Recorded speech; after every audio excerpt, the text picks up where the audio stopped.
en me retrouvant à tailler seule au monde, en train de me les geler en plein hiver, en ayant comme seul patron Dame Nature, ça a été un lâcher-prise de fou et j'ai plus jamais eu envie de faire autre chose, quoi.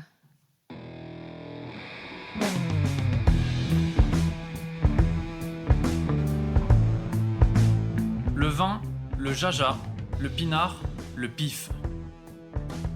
Il existe une ribambelle de termes pour désigner ce breuvage que nous aimons tant, le jus de raisin fermenté. Et c'est parce que nous l'aimons plus que tout que nous voulons mieux comprendre ce qui fait un bon vin. Cépage, climat et terroir y participent, mais avant tout, il y a la patte des vigneronnes et des vignerons. Je suis Romain. Je suis Florian. Je suis Antoine. Nous sommes 3 copains et nous vous emmenons à la rencontre de ces hommes et de ces femmes dans leur domaine pour les interroger sur la magie de leur métier et leur vie au milieu des raisins, des vignes et des barriques. Bienvenue à toutes et à tous dans le bon grain de l'ivresse.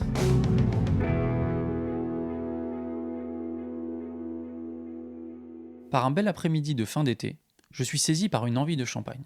Et oui, ça arrive. Je me dirige chez nos amis de la cave Les Caprices de l'Instant, où Marie et Mathilde m'aiguillent spontanément vers une bouteille d'Aurore Casanova. Comme une prémonition, ce prénom porte l'espoir d'une nouvelle aventure champenoise, celle d'Aurore justement, et de Jean-Baptiste, compagnon à la vigne comme à la ville. Reste à passer l'exercice ô combien périlleux de la dégustation.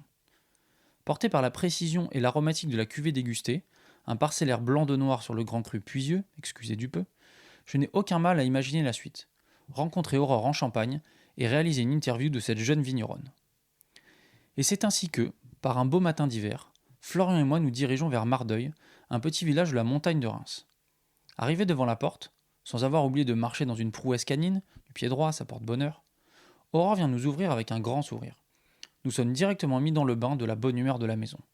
S'ensuivent des heures de discussion, dans les chais, à la maison, autour de la table, sur des sujets variés allant de son passé de danseuse à son présent de vigneronne. Vous l'entendrez, Aurore assume sa vision et n'a pas la langue dans sa poche. Bonjour Aurore Casanova. Bonjour. Merci de nous accueillir ici à Mardeuil dans ton domaine. Enfin, ton domaine et celui de ton mari. De Jean-Baptiste. Jean-Baptiste On Robinet. est tous les deux sur le domaine. Alors, tu as déjà eu un petit peu les honneurs de la presse, parce qu'il y a pas mal d'articles et de vidéos qu'on peut trouver sur toi sur Internet et qui parlent de ton passé de danseuse. Malgré tout, on aimerait bien en revenir sur cette partie de ta vie. Avec plaisir. Comment est-ce qu'on arrive à danser pour le ballet de Rome, par exemple, et puis à parcourir le monde entier pour faire de la danse classique ? C'est beaucoup de travail, c'est des années de travail. Très concrètement, j'ai commencé à danser comme beaucoup de petites filles, peut-être un petit peu plus tôt que certaines. En tout cas, je suis arrivée à un moment où j'ai demandé à maman d'aller moins à l'école et de danser davantage. Et puis, donc, j'ai fait une bonne partie de ma scolarité, où j'étais moitié à l'école de danse. Et j'ai commencé à travailler dès que j'ai eu mon bac. J'ai dansé professionnellement à partir de mes 17 ans. C'est une envie, c'est une passion, c'est une capacité de travail, c'est de remettre son corps en question quotidiennement, d'essayer de l'améliorer quotidiennement. C'est beaucoup d'exigence qui est conduit grâce à la passion, quoi. Là, on est en Champagne, mais tu as grandi à Paris. Ouais. Comment elle t'est venue cette passion de la danse et qu'est-ce qui te prenait aux tripes, puisqu'on parle de passion ? Déjà, je tenais pas beaucoup en place. Donc, fallait quand même essayer de canaliser la petite dernière de la fratrie. Donc, j'ai fait du judo, j'ai fait la danse, j'ai fait plein d'activités sportives et artistiques. Et au bout d'un moment, je me suis un peu spécialisée, je me suis un peu canalisée et j'ai choisi quelque chose à travers duquel j'avais pu saisir très vite qu'il y avait des émotions qu'on pouvait toucher, qu'on pouvait être touché, et qu'il y avait une très grande exigence. Et ça, c'est un trait de caractère. L'exigence de travail, le travail bien fait, et de se pousser plus loin, de se pousser dans les retranchements pour atteindre les exigences et les objectifs que je m'étais fixés. J'ai le souvenir d'une Bayadère que j'avais vue à l'Opéra Bastille, Mais pas que. Enfin, j'ai eu la chance de voir pas mal de ballets, de voir plein de choses, d'avoir une vie culturelle quand j'étais petite. Et je pense que ça y a pas mal contribué quand même. J'aurais pu faire du violon, j'aurais pu faire de la voltige à cheval, parce que c'était aussi ce que je faisais. Mais dire pourquoi il y a une passion qui se déclenche pour quelque chose, je ne saurais pas vraiment. Mais après, j'ai mis toute l'énergie que j'avais et tout ce que je pouvais dedans, quoi. Et ensuite, comment t'es passé en milieu professionnel? Parce que la danse, c'est un milieu assez, tu l'as dit, assez exigeant et tout le monde n'arrive pas à se faire sa place dans ce milieu-là. Comment est-ce que t'es passé et comment t'as eu tes premiers contrats professionnels? J'ai eu quand même pas mal de professeurs de danse qui misaient pas beaucoup sur moi. Y compris mon papa qui aimait pas trop ça. Mais, et ça c'est un autre trait de caractère, tu pourras me dire que j'y arriverai pas, et ben ça me motivera encore plus pour y arriver. C'est-à-dire que du coup je baisse la tête, je fonce, je travaille énormément pour obtenir et pour y arriver. C'est des concours. L'année de mon bac, les 2 premières terminales, j'ai passé beaucoup de concours pour m'habituer à cette pression et pour m'habituer à la scène. Et après, c'est des auditions où on est 120, 200 nanas, où il y a 1 ou 2 contrats à la clé à la fin. Il y a entre 1h30 et 3 heures d'audition. Et un jury qui est devant et qui, de façon pas du tout objective, décidera de qui va être prise ou pas et qui aura le poste ou pas. Il y a certains critères qui sont objectifs, mais ça ne reste que des appréciations humaines, quoi. Voilà. Donc j'ai eu la chance, et avec beaucoup de travail derrière, d'obtenir des contrats comme ça. C'était quoi ton premier contrat? Mon tout premier contrat, c'est à l'Opéra de Bordeaux. Je ne me prononcerai pas davantage. J'étais très contente d'aller ailleurs après. T'as dansé au Grand Théâtre de Bordeaux? Mm-hmm. Ouais. Comment on sent quand on décroche son premier contrat? Soulagée. Attends, le truc, c'est que le deal à l'origine avec mes parents, c'était bon, Aurore, on veut bien que tu fasses une année d'audition, mais faudra quand même pas que ça dure plus d'une année. Et en fait, l'année démarre et mes parents me disent « Mais tu vas pas rien faire pendant une année ». Donc du coup, j'ai été inscrite en droit à Paris et je faisais mes cours de droit le matin. Et j'allais à l'école de danse l'après-midi en train de préparer mes auditions. Et au bout d'une semaine de cours, j'ai eu cette audition et j'ai décroché ce premier contrat. Et j'étais ravie parce que sinon, je me voyais vraiment pas continuer l'année en faisant droit et audition à travers le monde. Ça aurait été vraiment catastrophique. Mais j'ai eu la chance de décrocher assez rapidement un premier contrat. Et ça a été pas une libération, mais je peux trouver ma place dans ce milieu, quoi. Ça, c'était vers l'âge de 17-18 ans, du coup? Ouais, c'est 17, ouais. Et ensuite, quand t'es parti t'as quitté le théâtre de Bordeaux? Ouais, j'ai fini mon contrat à Bordeaux. J'ai eu besoin de faire une petite pause et de retourner à l'école de danse. C'était pas une expérience que j'avais très, très bien vécue. Et après, je suis allée à l'Opéra de Rome. C'est pas une expérience que j'ai très, très bien vécue non plus. L'Opéra de Rome, j'étais la seule étrangère dans la compagnie. Mais les Italiens, ils sont accueillants, non? Et donc, du coup, j'ai changé. Et donc, du coup, j'ai eu besoin de rentrer en France. Je suis allée, comme j'ai commencé à travailler très jeune, je suis allée au Conservatoire supérieur. Donc j'ai fait une année au Conservatoire supérieur au Junior Ballet. À Paris? À Paris, ouais. Au CNSM, au Conservatoire supérieur de musique et de danse de Paris. Personne ne comprenait trop qu'une professionnelle retourne à l'école. Mais bon, moi j'en avais besoin, donc ça me convenait très bien. Et après, je suis partie au Royal Danish Ballet à Copenhague. J'ai fait plusieurs saisons là-bas. Où là-bas, j'ai eu la chance d'avoir des chorégraphes qui m'ont accordé pas mal de confiance. Et là où j'ai commencé un peu à m'éclater. Ouais. Et là, j'ai passé... professionnellement, j'ai passé des chouettes moments. T'es resté combien de temps là-bas? J'ai fait 2 ans. Et là, j'ai pas supporté l'hiver danois. Ouais, franchement, l'hiver danois, c'était pas trop mon truc. Et puis après, mon papa et ma maman sont tombés malades. J'ai eu envie de me rapprocher un peu et non plus être à des heures de vol. Parce que, en fait, quand il y a des heures de vol, mais en fait, c'est rien du tout, 2 heures ou 2 heures et demie de vol. Sauf que quand tu as le volcan islandais, bah, tu peux pas rentrer. Et ça m'est arrivé de devoir rentrer et de pas pouvoir rentrer. Donc, du coup, non, ouais, en fait, j'ai besoin de me rapprocher. Je suis rentrée à l'Opéra de Zurich. À Zurich, c'est 3 heures de TGV. Donc ça se fait plus facilement. Et en fait, a posteriori, on voit qu'il y avait un besoin de garder le lien avec Paris, avec la famille. Et quand j'étais à l'Opéra de Zurich, dans la continuité, j'avais beau me rapprocher, en fait, j'adorais mon job, j'aimais beaucoup moins la mentalité et les directions artistiques qui allaient avec.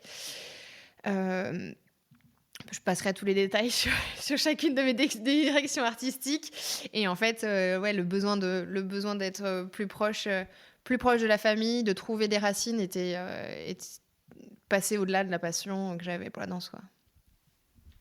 Et t'as terminé à Zurich, du coup, ta carrière de Ouais, j'ai tiré danseuse. ma dernière référence en 2011 sur la scène de l'Opéra de Zurich, ouais. Et dans toutes ces années, on a l'habitude de poser la question dans le vin d'une grande émotion. Est-ce que tu pourrais essayer de nous faire vivre une de tes grandes émotions de danseuse? Il y en a eu, il y en a pas mal. Des bonnes et des moins bonnes. Quand tu te fais mal sur scène, c'en est une moins bonne. Mais quand tu arrives à atteindre des prouesses techniques d'une pirouette, donc une pirouette, c'est quand tu tournes sur toi-même sur un seul pied, sur pointe, et donc du coup sur 2 cm², tu as une giration sur 2 cm², et que tu fais un tour de plus que d'habitude. Donc d'habitude, tu fais 3 ou 4 tours, et là, tu fais 5 tours d'un coup d'un seul. Et là, tu as une suspension, tu as tout qui s'arrête, et tu as un ressenti global de tout ton corps et de ton cerveau. Tu as tout un truc c'est une sensation que tu retrouves nulle part ailleurs, quoi. Après des petits moments où tu interprètes des rôles, je me souviens d'avoir travaillé la scène du suicide de Juliette, qui te retourne les tripes parce que tu te suicides par amour. Il faut avoir vécu pas mal de choses dans sa vie aussi pour pouvoir ressentir ces choses. Et quand tu arrives à les retransmettre et que d'un coup, tu as tout un studio qui s'arrête et qui t'applaudit après avoir interprété ça, c'est que du coup, tu as transmis ces émotions-là et tu les as toi tellement vécues qu'elles ont transpiré et que les personnes ont réussi à les vivre à travers toi. Ça, c'est génial. Ça, c'est génial.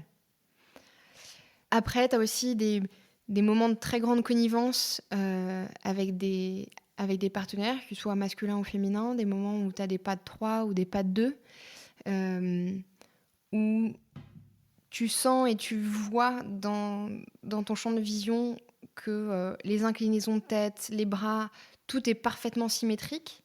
Et ça aussi, pareil, tu te demandes comment est-ce que 2 corps qui ne sont pas du tout dirigés par les mêmes cerveaux arrivent à avoir des symétries parfaites qui, du coup, vont être vues par un public qui ne va pas forcément déceler la symétrie parfaite, mais il va juste dire « oh, c'est beau ». Ça, c'est des choses, ne serait-ce que de se dire que la personne qui va rentrer dans cet espace de velours feutré, qui va s'asseoir avec toute sa journée, bonne, mauvaise, plein de choses, tout un fardeau peut-être sur le dos, et que cette personne-là va ressortir changée. Quand tu as ces moments de scène où tu les as super bien vécus, où ça s'est super bien passé, et tu sais que les gens ont eu un plaisir, c'est le soir tu te couches, c'est compliqué de s'endormir. La majeure partie des gens connaissent comme bureau un bureau avec un ordinateur, un siège. Toi, ton bureau, c'est quand même, ça a été à ces moments-là des scènes. Comment ça se passe d'avoir entre guillemets tes juges en face de toi en direct, donc les spectateurs? Le spectateur, déjà, quand il rentre dans la salle, il est forcément déjà un peu transporté. Mais tout comme quand on débouche une bouteille de champagne, déjà, tu sors du moment qui était le moment précédent. Ça donne un trac fou avant de rentrer sur scène. Mais une fois qu'on est sur scène, c'est un vrai plaisir. Sachant que la fin de journée de boulot est la scène. Mais avant ça, on a énormément travaillé pendant des heures et des mois devant une glace avec des juges qui n'étaient pas des spectateurs, mais qui étaient des maîtres de ballet, des professeurs, des chorégraphes, et des collègues danseurs qui peuvent avoir des mots super gentils, super agréables, et puis parfois, quand on est des personnes un peu sensibles, qui peuvent avoir des mots très blessants. J'ai beaucoup plus aimé avoir comme juge les spectateurs, l'audience, plutôt que certains directeurs. Moi qui ai le plaisir d'aller voir quand même de temps en temps des spectacles de danse, tu me fais encore plus regretter que ce soit fermé en ce moment-là. J'ai vraiment très envie d'y retourner. Mais si, en même temps, ça fait appel à une mémoire et des sensations qu'on a eues, donc ça permet de transporter un petit peu et ça fait du bien. En filigrane, là, on entend quand même un petit peu qu'il y a eu des expériences négatives ou que tout ne t'a pas convenu dans ce milieu. Et le fait est que tu as arrêté ta carrière de danseuse à un âge plutôt jeune. Ouais, tout à fait, j'avais 25 ans. Voilà, alors qu'il y en a qui dansent jusqu'à 42 pour les plus âgés. Pourquoi est-ce que tu as arrêté aussi jeune ? J'arrivais pas forcément... Alors, j'ai trouvé un ou deux chorégraphes sur mon chemin qui ont su complètement me comprendre, me lire et me faire danser des choses extraordinaires. J'ai eu une maîtresse ou un maître de ballet qui m'ont pareil complètement compris et avec lesquels j'ai pu vivre des très belles expériences. Après, je pense que j'étais arrivée aussi à un moment dans ma vie où j'étais passionnée par la danse, mais il n'y avait pas que cette passion qui comptait, il y a aussi un environnement humain, un épanouissement personnel en tant qu'être humain dont j'avais besoin et que j'arrivais pas forcément à trouver dans ce milieu-là. Et aussi la valeur ancrée, charnellement ancrée, de se dire je travaille, mon travail doit payer. À partir du moment où il y avait des personnes qui jugeaient mon travail et que je trouvais et que d'autres me confirmaient que le jugement n'était pas forcément objectif, puis du coup tu perds la motivation au boulot aussi. Donc envie de trouver. Et donc du coup, au départ, je me suis dit bon, faut que je change, faut que je m'aère un peu l'esprit, faut que je fasse un peu ma midlife crisis à 25 ans. et en allant bosser avec maman dans les vignes et en me retrouvant à tailler seule au monde, en train de me les geler en plein hiver, en ayant comme seul patron Dame Nature, ça a été un lâcher prise de fou et j'ai plus jamais eu envie de faire autre chose, quoi. T'avais déjà la passion du vin pendant que tu pas du tout. Étais danseuse. Attends, le vin blanc c'est pas bon pour les muscles, ça te fait des crampes. Donc tu vois, non mais c'est l'éducation de la danseuse. Hein. Tu vas pas me faire croire que les danseurs et les danseuses ils boivent pas du tout d'alcool. On prend la bière, la levure de bière pour la récupération des muscles. Un peu de champagne pour certains cocktails après les premières ou quand on est invité dans des ambassades ou dans des réceptions particulières. Mais sinon, non, pas tant que ça. De l'alcool, des alcools forts quand tu fais la teuf comme tout le monde, quoi. Mais sinon, au quotidien, non. Au quotidien, tu restes sportif de niveau, il faut que tu fasses gaffe. Tu es obligé ton outil de travail, tu es obligé de l'entretenir. Tu es obligé de le protéger, tu fais attention à ce que tu manges, pas forcément pour la ligne, mais pour qu'il puisse travailler correctement, quoi. T'as un petit peu vendu la mèche, mais t'as eu une jeunesse parisienne. Ouais. Comment est-ce qu'on se retrouve à tailler les vignes en Champagne et à devenir vigneronne champenoise quand on a grandi à Paris ? On a la chance d'avoir une maman qui, elle, n'a pas grandi à Paris, qui a grandi en Champagne, dont le père avait acheté une ferme, dont une partie des terres était classée en AOC Champagne, et que du coup ma maman a planté ses terres dans les années 60. Elle les a données en location, puis elle les a travaillées. En même temps, elle a eu les enfants. Nous, on était installés à Paris. Elle faisait les allers-retours. Et la chance d'avoir des parents qui disent à un moment T, si quelqu'un a envie, venez. Et puis moi, j'ai pris la balle au bon à ce moment-là et je lui ai dit, bah ouais, moi j'ai envie, je vais voir. Je sais pas ce que j'arriverai à faire, mais moi j'ai envie. Et on m'a répondu, si t'as un problème, tu nous appelles, et sinon tu peux faire ce que tu veux, quoi. C'est quand même un cadeau qui est assez extraordinaire. Euh, d'avoir une telle confiance des parents pour laisser faire les choses, pour laisser l'expérience se faire, tout en étant à côté s'il y a besoin. Mais en même temps, c'est vertigineux parce que parfois, tu sais pas quoi faire et puis tu peux te poser pendant 25 ans la question. mais, mais ouais, on a la chance d'avoir une maman qui a grandi ailleurs. Et on a aussi pas mal de curiosité, je pense, pour voir ce qui se passe ailleurs. Mais ça, comme j'ai vécu à l'étranger, concrètement, poser mes valises à un endroit ou à un autre, c'était identique pour moi. Ça a été une manière de combler un vide après la vie de prenante de danseuse, de venir travailler en Champagne? J'ai jamais eu la sensation de vide quand je dansais. Non, mais après, justement, quand tu as arrêté de danser, est-ce que ça a été. Est-ce que c'est pas quand on a eu une période de vie très riche, très intense, est-ce que quand on arrête, on peut pas à un moment ressentir une sorte de vide en se disant qu'est-ce que je vais faire Non, parce que Non. franchement, je pense pas. J'avais besoin de trouver des racines.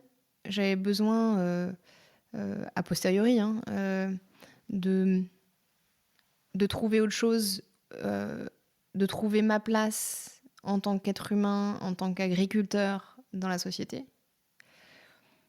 Mais j'avais zéro sensation de vide. J'ai pas eu ce moment en me disant non, je sais pas comment le dire, mais je suis passée d'une chose à l'autre sans transition. Et le seul point commun, c'est la passion. Tu t'es mise à fond tout de suite dans la vigne et dans le Ouais, j'ai champagne. pris 2 mois pour voyager. Et puis voilà, j'ai posé mes valises, j'ai commencé ça. Je me suis pas tellement posé de questions, je me suis trouvé une passion et après, j'y suis allée à 200 à l'heure, quoi. Et dans ces 2 mois de voyage et puis après, c'était un moyen de passer de bons moments où tu avais déjà dans l'idée de vouloir apprendre ce que deviendrait ton futur métier et de multiplier des expériences ailleurs? Non, c'était purement personnel, juste une respiration. Après des années vécues dans une valise à 2000 à l'heure. Juste un moment, juste pour moi en fait, avec aucune exigence de personne, juste faire ce que j'avais envie de faire à un moment T et quand je le décidais. Ça a été ça la transition. Et puis après, quand j'ai commencé à bosser avec maman et à me former, pareil, j'ai rembrayé le 2000 à l'heure, mais au même endroit. Donc tu commences avec ta maman à bosser, c'est elle ta première formatrice? Ouais. Concrètement, zéro connaissance du milieu, mis à part pour gagner un peu de sous l'été ou pendant les vacances. Et que maman me dit, si tu veux gagner un peu de sous, tu viens travailler un peu avec moi, puis comme ça, je te donnerai un peu de sous, tu auras de l'argent de poche. Mais sinon, zéro connaissance ni du vin ni de la vigne. Et j'avais bien conscience, à partir du moment où au départ, c'était plus... je sais pas trop ce que je veux faire, mais je vais pas rien faire. Donc, je vais travailler un peu avec maman. Et ça s'est très rapidement transformé en ok, j'ai compris que mon patron allait être Dame Nature, que mon patron pourrait être Dame Nature, donc je choisis ce patron-là. Et maintenant, à moi de comprendre ce qu'est la vigne pour pouvoir essayer de faire en sorte que peut-être que Dame Nature nous donne un bon fruit. Donc je me suis rendu compte que j'avais quand même énormément à apprendre. Et que comme base, comme point de chute, être avec maman serait pour moi beaucoup plus tranquillisant, en me disant que si tu vas ailleurs, tu as la relation humaine qui peut interférer. Au moins, ma maman, je sais comment elle fonctionne, donc là, je pourrais apprendre sereinement. Ce qui n'empêche absolument pas d'aller voir plein d'autres personnes pour acquérir plein d'autres connaissances avec d'autres personnes. Mais au moins, tu as petit cocon safe pour y retourner à chaque fois que tu as besoin de grappiller d'autres choses. Et un endroit safe où tu peux expérimenter, où tu peux te poser des questions, tu peux tout remettre en question, quoi. Ta mère, elle t'a enseigné la vigne parce qu'elle a jamais fait de vin. Ouais. Elle a toujours vendu son vin à la coopérative. Ouais. Où est-ce que tu t'es formé pour apprendre à faire du vin? Parce que c'est important de faire du bon raisin, mais même avec du bon raisin, on peut faire du mauvais vin. Eh ben, on s'est formé dans le garage. On a discuté avec beaucoup de vignerons, mais alors Jean-Baptiste a travaillé chez les vignerons, a fait des vinifications avec des vignerons. Mais puis, vous êtes quand même rencontrés tous les deux en formation ouais, à Avise. Ouais, à Avise, avant que je m'installe et que Jean-Baptiste s'installe. On a été en formation pour les reprises d'exploitation agricole, et là qui était vraiment axé viticulture, viniculture et champagnisation pendant 2 ans d'alternance. Mais bon, concrètement, on a vu quelques étapes pratiques à l'école. On a vu beaucoup de théories, mais c'est pas du tout ce qu'on a appris à l'école qu'on met en pratique aujourd'hui.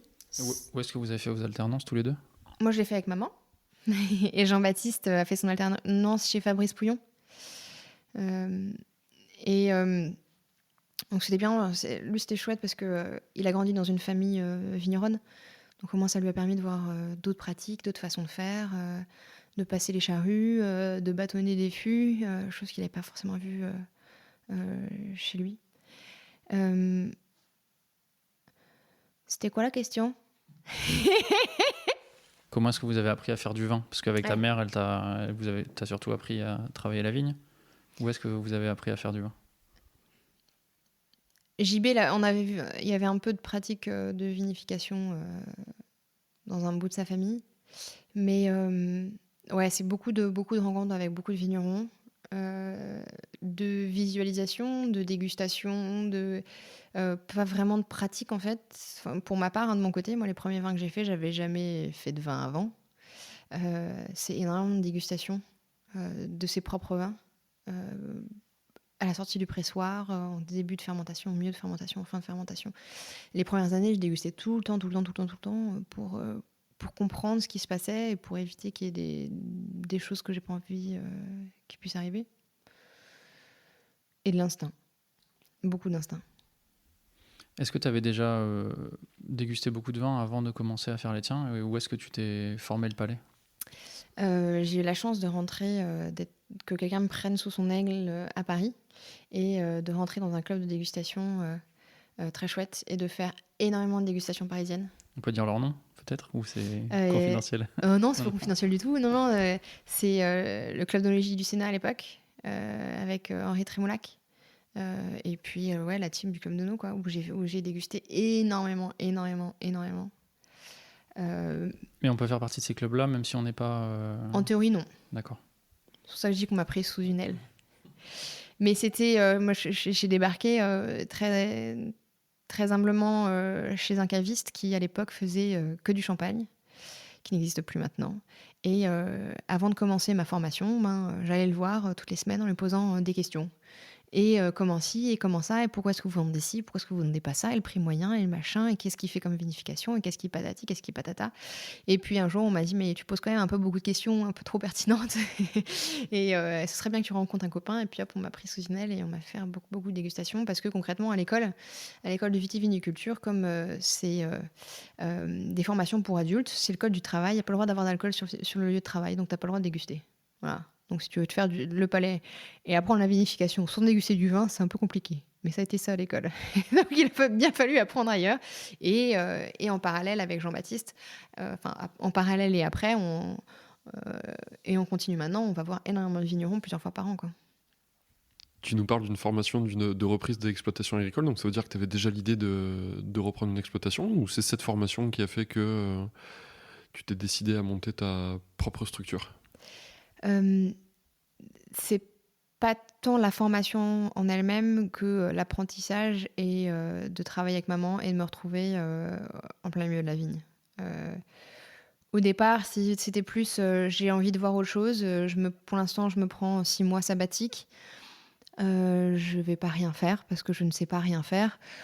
Donc autant voir ce qui se passe, qui se fait dans la famille. Voilà. Mon papa était plutôt du côté informatique, ça me plaisait un petit peu moins. Donc du coup, je suis allée du côté plus agricole. Mais a posteriori, c'est vraiment un besoin de racine, un besoin d'ancrer, un besoin de se situer sur la terre, quoi. Quel est mon rôle, qu'est-ce que je veux être et qu'est-ce que je veux véhiculer. Je sais plus quelle était la question. Je suis très mauvaise. Il faudrait avoir un tableau derrière avec marqué la question. Tu fais du raisin avec ta maman, t'aurais pu perpétuer ce qu'elle faisait, simplement poursuivre son travail, Ouais. mais t'as décidé d'en faire du vin. Quand est-ce que c'est venu ça? Ouais. Ouais. Donc, il y a eu la première étape de tailler en plein hiver, de se les geler et de se rendre compte que ton patron était Dame Nature et que ça, c'était le patron universel de tous. Et donc, ça c'est quelque chose, un vrai lâcher-prise dont j'avais besoin et qui allait driver ma vie après.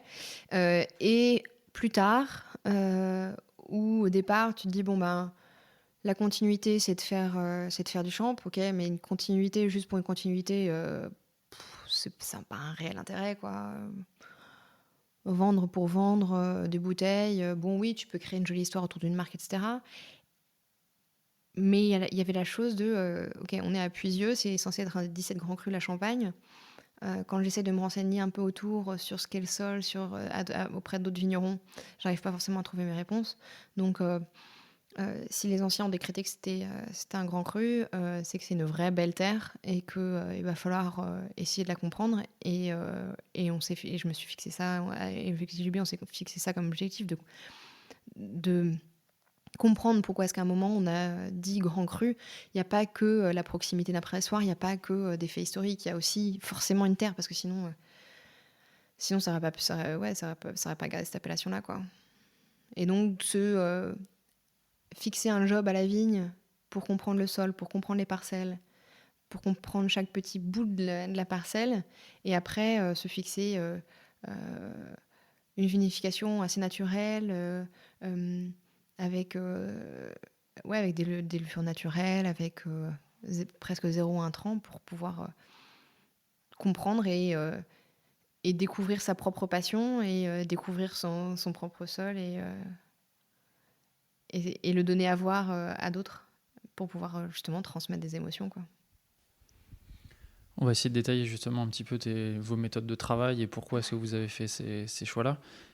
Si je commence par la viticulture, est-ce que ta mère, quand elle s'occupait des parcelles, est-ce qu'elle t'a déjà transmis, je sais pas trop comment dire, mais des méthodes, des pratiques culturales propres? Ouais. On a plusieurs années de plantation sur la même parcelle. Et maman, déjà, ne taillait pas de la même façon, ne travaillait pas la vigne de la même façon, en fonction des années de plantation, en fonction des cépages. Donc ça, forcément, oui. Elle me l'a transmis. Après,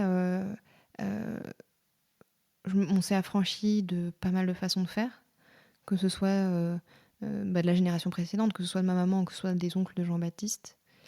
De l'oncle de Jean-Baptiste, on s'en est affranchi pour pouvoir, nous, avoir notre propre approche de nos parcelles, de nos sols, pour pouvoir mieux les comprendre et mieux les sentir. Où est-ce qu'elle s'était formée, ta mère? Maman a fait la même formation que celle que j'ai faite, plus ou moins, mais 30 ans avant. Non, 20 ans avant, 25 ans avant. Ouais, quelque chose comme ça. Ouais, 25 ans avant. 25 ans avant moi. Parce qu'elle est née en Champagne, mais elle s'était mariée, elle avait eu un job complètement différent pendant pas mal d'années à Paris, et elle avait eu 3 garçons aussi à Paris avant. Concrètement, sur les pratiques culturelles, là, ça veut dire qu'aujourd'hui, vous avez des vignes qui sont en bio depuis un bon moment? Ou pas?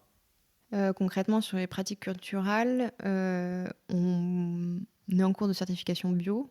On n'utilise pas de chimie depuis un petit bout de temps. On utilise zéro désherbant depuis 2011. Chimie, c'est produit de Synthèse. synthèse. Ouais. Ce qui équivaut à ça peut équivaloir à l'antibiotique chez l'être humain. Nous, on utilise des molécules naturelles, qui soient du cuivre ou du soufre, et on utilise aussi de la phytothérapie. Et on utilise aussi la dynamisation, qui est l'homéopathie chez l'être humain. Et on utilise aussi un petit peu de bâti dans nos vignes. Et est-ce que vous prévoyez d'être certifié en biodynamie ou pas? Non, pas Non. pour l'instant. Pas de label? Bah déjà, le label bio, ça a été une vraie question entre JB et moi, parce qu'on considère qu'à partir du moment où on est paysan, on sait ce qu'on doit faire pour notre parcelle. Qu'on a un cahier des charges, c'est le cahier des charges Champagne, et que j'ai pas forcément envie qu'un cahier des charges me dise ce que je dois faire ou pas, surtout quand je considère déjà bien faire. Bon, une fois qu'on a dit ça, on a tout dit, on n'a rien dit. On l'a vu, en fait, on voit de plus en plus de défiance, de remise en cause de la parole des gens, des vignerons, et une demande croissante d'une agriculture propre, certifiée, de la part du consommateur. On est en cours de conversion. Je crois qu'il n'y a pas beaucoup de nos partenaires qui sont au courant. Ils nous font tous confiance et ils savent comment on travaille. Est-ce qu'on le mettra un jour sur notre bouteille? J'en ai aucune idée. Mais au moins, ceux qui remettront en question ce qu'on fait ou notre parole, ils auront un petit rectangle vert qui leur montrera que on est bien en adéquation entre nos paroles et nos actes. Voilà. Mais c'est un vrai sujet. Et quant à aller plus loin, j'ai encore envie de garder mon indépendance. Parce que la différence, c'est un petit peu moins de cuivre, un peu moins de soufre, mais pour l'instant, on est dans les clous. Il faut qu'il y ait au moins ça et ça qui soit positionné au moins une fois dans l'année pour pouvoir avoir le label Biodi. Est-ce que c'est très pertinent de potentialiser la photosynthèse et le soleil quand tu enchaînes les canicules? Est-ce que c'est vraiment pertinent? Là, tu parles de silice notamment. Ouais, c'est ça. Alors oui, peut-être qu'en début de campagne, oui, pour la structure, etc. Mais quand tu vois que tes vignes sèchent sur pied parce qu'elles ont beaucoup trop chaud, que tu as un sol qui est très filtrant, est-ce que de me dire qu'il faut que je remette une deuxième silice parce qu'à cette période-là, il faut mettre une deuxième silice? Ben non, en fait, j'ai peut-être pas encore fait le tour de la question pour pouvoir comprendre vraiment la biodynamie. En tout cas, la façon dont moi je le vois doit rester quelque chose de personnel, en fait. L'ensemble mais n'importe quel certificat, enfin n'importe quelle labellisation, j'ai un peu de mal avec, en fait, sur le fond. La biodynamie, justement,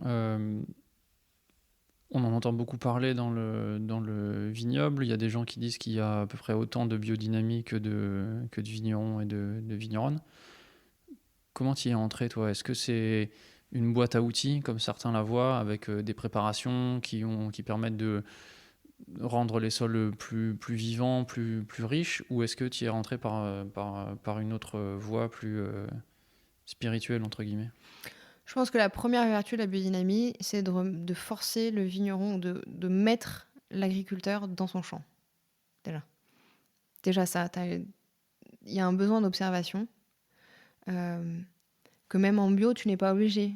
En bio, tu peux très bien avoir cette observation-là, tu peux très bien avoir ces sensibilités-là, qui sont pas forcément spirituelles, mais de voir comment la vigne se comporte, de voir comment les feuilles se comportent, l'épaisseur des bois, la texture, toutes ces choses-là, de voir une belle répartition de la vigne, sans aller dans des choses spirituelles, tu vois, juste tu vois le beau, tu sens le beau. On parlait de la symétrie de danseuse tout à l'heure. Ben voilà, ça contribue une vigne dont les brins sont bien répartis, ça contribue au beau et à se sentir bien dans la parcelle. Ça peut être une boîte à outils par moment, tu vois, quand on a gelé en 2017 et qu'on voit que un bout de la vigne n'arrive pas du tout à reprendre le dessus, ben oui, il y a des huiles essentielles, il y a de la dynamisation d'huile essentielle qui vont aider à repartir, qui vont être une boîte à outils. C'est multifacette, effectivement, il y a autant de pratiques biodynamiques qu'il y a de vignerons et de vigneronnes. Ta mère, elle n'avait pas de pratique biodynamique quand elle s'occupait des parcelles? Non. Est-ce que tu as vu une vraie différence entre l'état des sols, enfin la vie sur la parcelle, entre le moment où c'était elle qui s'en occupait et toi, et vous deux, quand vous avez commencé à appliquer des préparations, à suivre le calendrier lunaire, ce genre de choses? Et tu le vois, mais ça reste du jugement personnel. Donc, qu'est-ce qui est vraiment impartial dans ton propre jugement? On n'a pas, on n'a pas fait de mesure. T'as pas gardé de rang témoin, par exemple? Non. Non, mais il y a la vigne du voisin qui est un bon témoin. Ouais. C'est pas un procès, hein, je te pose la question. Non, non, non, non. Mais ouais, bien sûr que tu vois une différence. Mais à quel point est-ce que tu mets de l'émotionnel dans ton regard et à quel point est-ce que ton regard est vraiment impartial? Oui, non, tu vois certainement tu vois une différence et tu vois un développement euh, de population au sol qui est important à partir du moment où tu commences à mettre des 500p. Enfin, dès que tu mets des 500p, ça vient très vite, quoi. Alors que sur des parcelles, tu vois, avec Gib, au départ, au Ménil, on n'a pas forcément eu ces pratiques-là au tout début. Tu vois que ça met un peu plus de temps à reprendre le dessus. Mais non, on n'a pas fait de rang témoin ou de prélèvement par des laboratoires pour pouvoir dire effectivement il se passe ci, ça, ça. Ça reste que l'appréciation. Tu sembles avoir un lien très fort avec ta maman. Comment elle a perçu cette évolution dans la culture des vignes qu'elle tenait depuis 25 ans? Est-ce que ça a contribué à encore plus renforcer ce lien? Est-ce qu'il y a eu une incompréhension?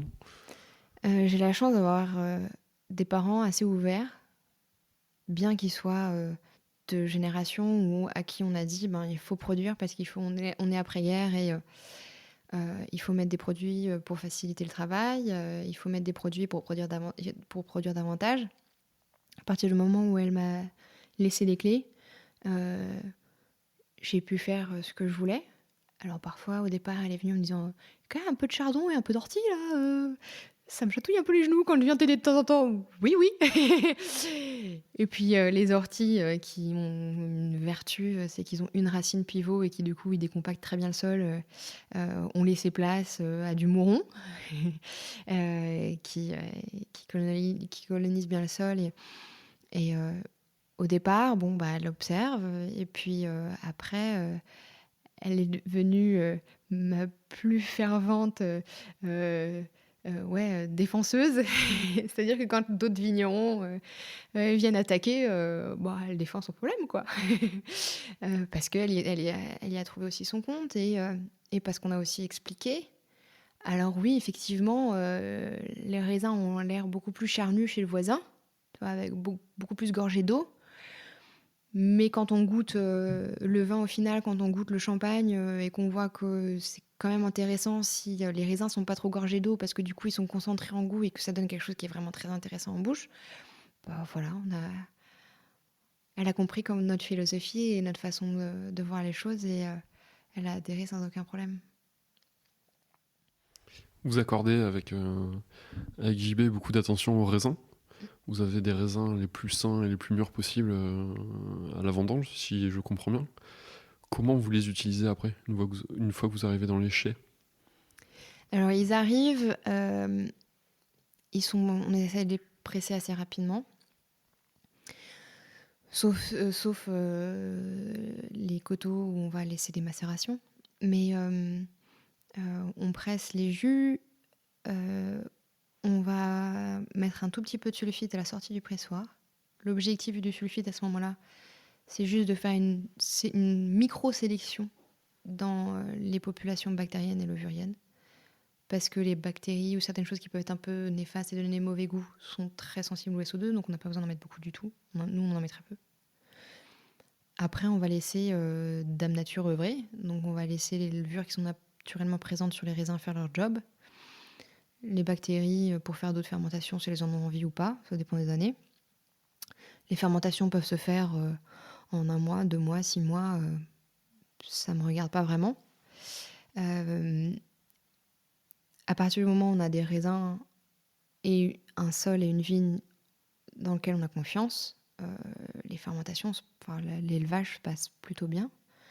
Il faut les goûter pour être sûr qu'il n'y ait pas quelque chose qui parte à l'autre bout, mais Donc on va avoir une année d'élevage principalement en barrique, des barriques qui sont d'occasion, mais qui n'ont vu que la Champagne, pour justement pas importer des bactéries et des problématiques d'autres régions. Au bout de cette année d'élevage, en fût, on va assembler différents fûts, mais toujours d'une seule parcelle et d'un seul cépage, qu'on va mettre en bouteille. Et donc on va mettre en bouteille, on va garder ça pendant, a priori en fonction, mais à peu près 2 à 3 ans dans les caves. Et puis on va les dégorger. On va faire un dosage pour les parcellaires avec les vins de réserve de la parcelle. Et puis ils seront bons à boire. Tu as lâché le mot important là, le parcellaire. Ouais. La Champagne, c'est quand même une grande région d'assemblage. Vous en faites aussi, puisque dans la gamme du domaine, là, il y a un brut sans année, un rosé. Sans année, ouais. Rosé sans année aussi, ouais. Et puis il y a du parcellaire. Donc vous avez des vignes principalement à Puisieux, qui est sur la montagne de Reims, Ouais. et au Ménil-sur-Roger, Ouais. qui est plutôt là sur la côte des Blancs. Ouais. Donc c'est pas les mêmes sols, c'est pas le même rapport à la craie. Est-ce que tu peux nous décrire un petit peu les différences de terroirs, leurs particularités, et ce que ça a comme influence sur les raisins et sur les vins qui en résultent? Donc, on a des vignes à Puisieux, montagne de Reims, comme tu as dit, Ménil-sur-Roger dans la Côte des Blancs. On a aussi un petit peu de meunier à Chamboisy, qui est une jeune parcelle pour l'instant. Et puis, on en a un petit peu aussi à Épernay. C'est les 4 zones principales. Si je peux juste me permettre de te couper, excuse-moi, un rappel pour nos auditeurs et auditrices. La montagne de Reims, c'est traditionnellement plutôt le royaume du pinot noir et un petit peu du pinot meunier. Et un tout petit peu de chardonnay. T'as un ou deux villages qui taquinent bien le chardonnay aussi. Ouais. Alors que la Côte des Blancs, c'est chardonnay, 100%, chardonnay avec un tout petit peu de pinot noir. Voilà, anecdotiquement un peu de pinot noir. Notamment chez les Fournis qu'on avait vu qui sont à Vertu et qui font des pinots noirs très sympas. Ouais. Mais c'est quand même globalement le royaume du chardonnay. Ouais. Je te laisse continuer. Donc à Puisieux, nous on a les 2 cépages. On va avoir 2 tiers de pinot noir, 1 tiers de chardonnay. Puisieux, c'est un tout petit terroir. C'est 15 hectares. Pour un village champenois, c'est tout petit. Il y en a qui font 350, 450 hectares. Donc, c'est 15 hectares à Puisieux. Nous, on travaille 1,75 là-bas. C'est des rangs qui sont plantés vers l'est, qui ont, en grosso modo, un bon 80 cm de sol. C'est des sols qui ont été déposés là par l'eau. Donc les alluvions, c'est un peu d'argile mélangée avec des limons. Et en ça, on va avoir un calcaire assez dense qui est donc à 80 cm en dessous, plus compact que dans la Côte des Blancs. Dans la Côte des Blancs, à mi-haut de coteau, on va avoir que 20 cm de sol et une craie qui est plus friable, 20 cm en dessous. Donc on a vraiment... ou parfois 40 cm en dessous, mais on a vraiment une craie qui est beaucoup plus affleurante et qui est assez friable, donc dans laquelle les racines vont pouvoir se frayer un chemin plus facilement. C'est vraiment deux expressions. On a les chardonnays sur ces 2 terroirs-là, et c'est 2 expressions de chardonnay qui sont complètement différentes. Oui, qu'on a eu la chance de goûter juste avant l'interview, là, et c'est vrai que c'était quand même assez frappant, la différence avec... d'un côté un chardonnay très tendu, on va dire, et de l'autre notamment sur le Ménil, quelque chose d'un petit peu plus expressif. On a eu après c'est peut-être le millésime aussi, mais le vin clair. Et souviens-toi, on a dégusté les vins clairs chardonnay Puisieux, chardonnay Ménil. Chardonnay Puisieux, on avait l'impression d'avoir quelque chose de plus froid, presque un peu plus fluet, et Ménil, on avait quelque chose de très solaire avec plein d'agrumes. Mais quand on a goûté le champagne de Puisieux, on a trouvé ça très large, très charnu, très vineux. Et si on avait goûté, on n'a pas encore sorti cette cuvée-là, mais si on avait goûté les chardonnays du Ménil, on retrouverait quelque chose de plus agrume, moins large en bouche. D'accord. Et plus tendu. Okay. Autre particularité, là, je continue sur les parcellaires. Une chose que moi je trouve hyper intéressante, c'est qu'à Puisieux, sur la parcelle, vous avez du chardonnay et du pinot noir, que vous vinifiez exactement de la même manière. Ouais. mais dont vous faites 2 cuvées différentes. Ouais.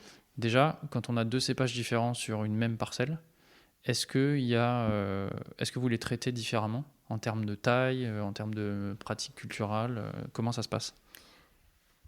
Habituellement en Champagne, on a des types de tailles différents pour chaque cépage. C'est quelque chose qu'on a gardé à Puisieux. Donc, on a une taille Chablis sur le Chardonnay et une taille Cordon de Roya sur les Pinots Noirs. C'est en rapport avec le nombre de bourgeons qu'on va laisser. Sur le Chardonnay, les bourgeons qui seront fructifères seront plutôt les 3e, 4e bourgeons. Et sur le Pinot Noir, ce sera des bourgeons plus proches des vieux bois qui pourront être fructifères. Bon, à Puisieux, on a donc 2 tailles différentes en fonction de Chardonnay et Pinot Noir, mais mis à part la taille, on aura une façon de travailler strictement identique toute l'année. La date de vendange peut différer un petit peu, mais on n'aura jamais plus de 4-5 jours de différence. Donc c'est quand même dans un mouchoir de poche. Et après, une fois qu'on aura pressé les raisins, la vinification sera strictement identique sur chaque cépage, sur ces 2 cépages-là. Mais dans des barriques différentes. Donc on les pressera séparément, on les vinifiera séparément, mais de la même façon. On les mettra en bouteille séparément aussi, mais la mise en bouteille se fera le même jour, en jour fruit, selon le calendrier lunaire et l'influence des astres, et l'élevage en cave sera strictement identique et ils seront dégorgés pareil un jour fruit, les 2 cuvées, chacune d'un cépage différent, mais le même jour. L'objectif étant de comprendre le terroir de Puisieux, l'expression du terroir de Puisieux et l'expression de chacun des cépages sur le terroir de Puisieux en fonction des années. Alors moi, c'est comme ça que j'ai découvert votre travail, c'est avec une de ces 2 cuvées, là, la cuvée de Pinot Noir. L'année dernière, quand on avait rencontré les frères Fournier, on avait discuté justement de travail parcellaire et d'assemblage. Et il y avait un des 2 frères Fournier qui nous avait dit que lui, il croyait beaucoup à l'assemblage et qu'il le défendait parce que pour lui, ok, les vins de chaque parcelle étaient très bons, mais l'assemblage, pour lui, donnait des vins, en tout cas dans leur cas, des vins supérieurs. Est-ce que vous avez déjà essayé de faire des essais d'assemblage du Pinot Noir et du Chardonnay sur cette parcelle? Et si oui, qu'est-ce que ça a donné? On les a assemblés, on l'a essayé. Il y en a en cave actuellement. C'était pas le travail qu'on s'est fixé en premier. Le travail qu'on s'est fixé en premier, c'était de comprendre ce terroir-là et de le donner à voir, séparément, et différentes expressions. Sur Puisieux à proprement parler, ou bien une parcelle du Ménil qui sort vraiment du lot, je pense qu'il y a un réel intérêt de les voir séparément. Mais il y a un très grand intérêt aussi de voir l'ensemble assemblé. L'art de l'assemblage est champenois, d'assemblage de plusieurs terroirs, de plusieurs années, de plusieurs cépages. Et c'est quelque chose qui, je trouve, rassemble plus de personnes autour d'un verre, alors que un terroir, une personnalité d'un terroir pourra toucher certaines personnalités et pas en toucher d'autres. L'assemblage englobe plus de personnes. Et le parcellaire pourra peut-être plus diviser ou toucher certaines individualités. Les deux sont intéressants. divers points, pour divers points. Pourquoi c'est important pour toi cette notion de terroir? Parce que dans les terroirs, tu retrouves des identités de parcelles, tu retrouves des personnalités, tu trouves des expressions différentes. Et donc, du coup, tu as une perception, une transmission d'émotions qui va toucher certaines personnes et pas d'autres, qui va résonner chez certaines personnes et pas d'autres. Alors que dans un assemblage, je trouve, et moi mon objectif c'est de faire ça, c'est que l'assemblage soit quelque chose qui réunisse plus de personnes et qui invite à partager un seul et même moment, bien que tu as les individus différents et forcément il va être vécu différemment, mais qui est plus rassembleur, plus partageur, alors que la parcelle va être plus identitaire, plus plus spécifiques, percutées chez les uns et pas chez les autres, faire vivre davantage d'émotions et des émotions extraordinaires à certains, avec des étoiles de fou dans les yeux. Et d'autres qui vont, bah non, en fait, chez moi, ça résonne pas, je n'ai pas grande émotion. Oui, c'est peut-être bon, mais t'as cette chose vachement plus percutante. De toutes les manières, la personne ne ressort pas de la même façon, un peu comme quand je dansais, où justement, le moment où il rentre dans cette pièce feutrée d'un théâtre, il va vivre des émotions à travers les interprètes sur scène, à travers l'histoire qui va lui être racontée sur scène.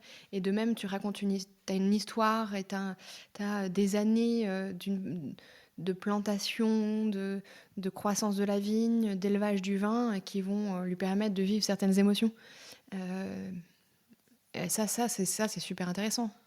Ça peut être un but presque un peu grisant, en tout cas. C'est quand tu vois dans les yeux de quelqu'un le bonheur qu'il a vraiment été touché, que c'est quelque chose qui dans son intimité propre, résonne. C'est super chouette, c'est super beau à voir, quoi. Tu viens de mettre des mots sur une passerelle qui existe entre la danse et le vin via tes deux grandes passions qui sont les émotions. Est-ce que ça serait pas justement ça ta passion chapeau de transmettre des émotions? Je l'avais pas forcément réalisé avant que tu me le dises. Euh, Probablement, et en même temps, c'est j'ai envie de dire, c'est presque même pas forcément le but de chaque être humain, mais on aspire tous à vivre des émotions, à les partager, à faire vivre des émotions aux gens. Euh, je crois que la première, le premier lien que je trouvais, moi, c'était deux métiers de passionné, où tu y mets tout ton corps, toute ton énergie, tout ton esprit, où tu ne cesses d'apprendre, où ce sont des métiers d'humilité, où tu recherches en constance, constamment à comprendre, à essayer d'interpréter, à essayer de faire sien, soi propre, quelque chose qui est externe, qui est extérieur, que ce soit une chorégraphie ou que ce soit du végétal et du coup un vin. Mais ouais, dans les deux, tu transmets des chouettes émotions. Et, et si tu arrives à sortir quelqu'un de son quotidien et de le faire grandir et lui faire vivre quelque chose d'extraordinaire à un moment T, même si c'est super furtif, c'est juste super chouette, quoi. On va faire une première dans ce podcast. On va te demander de répéter un exercice qu'on t'a déjà proposé, qui est de nous faire revivre des grandes émotions. Est-ce que tu peux nous faire partager tes grandes émotions de vin, d'accord, mais vin? Euh, Ma toute première émotion. Euh, et c'est comme ça que c'était au tout début de mon histoire de dégustation, où on m'a pris sous une aile et on m'a embarqué dans la dégustation pour que je puisse faire un peu mon palais. Et j'ai dégusté un Maury de 1925. Et dans l'exercice de dégustation, souvent, tu essayes de ressentir les choses en fermant les yeux. Enfin, moi, je ferme pas mal les yeux. Et là, d'un coup, j'ai eu l'impression de partir, de traverser la mer, d'être quelques dizaines, centaines d'années presque même, je sais pas, avant, et d'être dans un gentleman's moment avec des cigares, des canapés en cuir, des tweeds, et la sensation d'être à un autre endroit, à un autre moment, juste avec un liquide dans la bouche. J'ai trouvé ça juste complètement dingue. Et je pense que ça aussi, ça a contribué au fait que je me dise que peut-être que faire du vin, ça pourrait être quelque chose de chouette. Après, y a eu un aligoté d'un très grand domaine où je me souviens très bien de mettre le nez dedans et la première bouche, d'avoir cette espèce de montée au cerveau qui te dit c'est où, c'est quoi ce truc, c'est quoi ce machin, je veux savoir, il faut que je comprenne, j'arrive pas. Et d'avoir une espèce d'ébullition cérébrale et corporelle, parce que du coup, tu as les yeux écarquillés, tel que ça c'était un truc super chouette. Euh, Dernièrement, de goûter des vins d'un domaine, un vieux vin jaune de 99, et puis après, 2 jours plus tard, un autre domaine où c'est ciselé, c'est précis, tu peux presque lire entre les lignes l'origine de la personne japonaise. Et après aussi, le premier accord mets vin où ça a été un champagne avec une huître. C'est ce moment-là où j'ai compris ce que c'était qu'un accord mets vin, d'avoir une gamme aromatique d'un côté sur l'huître, une autre gamme aromatique sur le champagne, et que les deux ensemble, ça t'ouvrait un troisième univers organoleptique et gustatif. Et là, c'était vraiment super chouette de comprendre ça. Et donc, du coup, ouais, c'est sûr qu'après, tu as envie de ressentir à nouveau ce genre de sensation, soit en faisant toi-même le vin, soit en essayant de cuisiner, soit en allant chez des partenaires qui font des super chouettes cuisines, et tu as envie de retrouver ces sensations-là, quoi. Est-ce qu'il y a déjà un champagne seul qui t'a procuré ce genre d'émotion? Je me souviens plus exactement de l'année. J'ai une très mauvaise mémoire, j'écris tout. J'ai pas mon carnet de notes sous les yeux. C'était début des années 90, je crois. Sur un champagne du Ménil. Où là, je me suis dit que, effectivement, le Ménil pouvait procurer des sensations assez extraordinaires. Quand il est vinifié d'une certaine façon. Sinon, ça peut être des choses qui sont un peu trop cinglantes. Mais ouais, peut-être pas à ce point-là. J'ai quand même pas changé de... J'ai pas traversé de mer quand même. En même temps, je suis en Champagne, donc c'est dur de voyager aussi loin en étant déjà dans la région. Qu'est-ce qui te plaît dans le champagne, justement?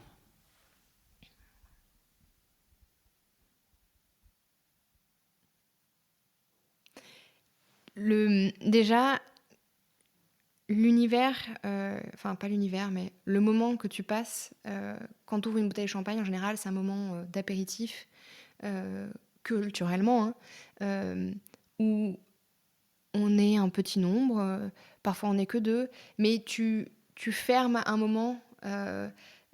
Si c'est en début de soirée, ben, tu as passé toute ta journée, tu en as peut-être plein les bottes, tu en as peut-être plein le dos. Et ça te permet de faire un espèce de reset, d'ouvrir tes papilles, d'ouvrir tes yeux, et de pouvoir commencer une soirée avec un autre état d'esprit, et de le partager avec d'autres personnes. Ou bien sinon, ça peut être un moment très intimiste à deux, où ça juste le secret du chuchotement d'une bulle, comme ça, qui remonte tout doucement. Et en même temps, ça peut très bien être une multiplicité, une diversité en fonction des terroirs, en fonction des parcelles, en fonction des vignerons, en fonction des années, et qui va être très challengeant dans ta bouche, en te disant mais je comprends pas, pour moi le chardonnay de tel village c'est comme ça, mais pourquoi est-ce que lui il arrive à les faire comme ça, et puis le meunier là-bas normalement c'est ça, parce que je connais les vins d'un tel, mais en fait les vins d'un autre rendront complètement différents. C'est super intéressant. Tu t'ouvres un univers des possibles et une curiosité qui est super chouette. Et quand tu bois pas de champagne, quand vous ne buvez pas de champagne, pardon, avec Jean-Baptiste, qu'est-ce que vous aimez boire comme vin? Est-ce que vous avez une région un peu de coup de cœur, ou est-ce que vous avez des goûts très éclectiques? Bon, on boit toujours trop, forcément, hein.